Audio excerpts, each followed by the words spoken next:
আমাৰ চাউলুং চুকাফাৰ যি সপোন আছিল এই বৰ অসমক লৈ সেই সপোনটো আগুৱাই নিয়াৰ দায়িত্ব আহোম জনগোষ্ঠীৰ এজন উত্তৰসূৰী হিচাপে আমাৰ আছে বুলি মই ভাবোঁ। সেয়ে মই দুআষাৰ ক'বলৈ পাই ইয়াতে সুখী অনুভৱ কৰিছোঁ।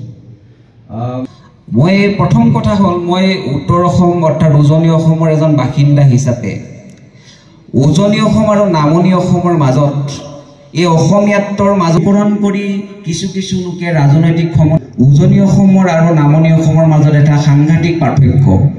সেইটো হৈছে উজনি অসমৰ অসমীয়াটো সাংস্কৃতিক জাতীয়তাবাদৰ ওপৰত গঢ় লৈ উঠিছে আৰু নামনি অসমৰ জাতীয়তাবাদটো লাহে লাহে ধৰ্মীয় জাতীয়তাবাদৰ দিশে ধাৱমান হৈছে।